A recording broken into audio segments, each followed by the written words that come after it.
हे बघा मी मिक्स पालेभाजीचा गरगटा करायला घेतलेला आहे आता. हे मग मी गरगटा शिजवून घेतला होता. आळू आहे, शेपू आहे आणि थोडीशी करडईची भाजी आहे, थोडीशी पालक चूक आहे. अशा 5 भाज्या आहेत थोड्या थोड्या मिक्स आहेत. आणि शिजवताना हरभरा डाळ, तूर डाळ आणि शेंगदाणे टाकलेले आहेत आणि 3 मिरच्या पण टाकलेल्या आहेत त्याच्यात. आता आपण ह्याला छान असं हे करून घेतले गरगटून. त्याला फोडणी देऊया आपण. तेल टाकलेले, जिरे मोहरी टाकू आपण. हे आलं लसूण पेस्ट. आता हिरवी मिरची मी आज टाकणार नाही कारण लाल तिखट टाकणार आहे. आता हे गरगटलेलं आहे ना, हे बघा याचं थोडंसं जाड असं तूप टाकायचं, हे थोडासा गूळ टाकायचा आणि हे थोडंसं बेसन पीठ टाकायचं.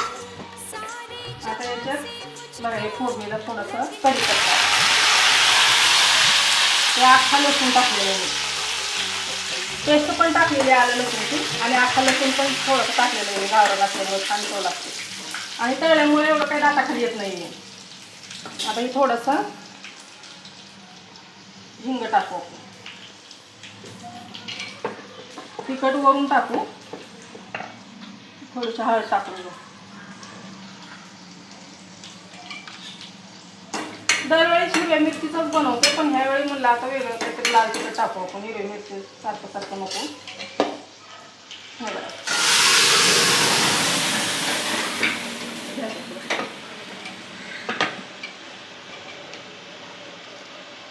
आता हे थोडंसं लाल तिखटच टाकू आपण. बरं किती छान आहे. गूळ पण टाकलेला आहे मी कारण चुका असल्यामुळे गूळ टाकलेला आहे. ह्याच्यात दुसरं म्हणजे काय ॲड केलेलं आहे, आळूची पानं टाकले 2 आणि करडीची भाजी. नेहमी कसं आपण पालक चुक्याचाच करतो शेपू टाकून, पण ह्यावेळी थोडंसं 2 भाज्या ॲड केल्या. खूप छान होते अशी. थोडंसं जाडच खूप टाकायचं शेंगदाणे, बारीक कधीच नाही. शिजवताना आखे शेंगदाणे टाकायचे थोडीशी. बघा कशी वाटते. आणि थोडीशी आता कोथिंबीर टाकते.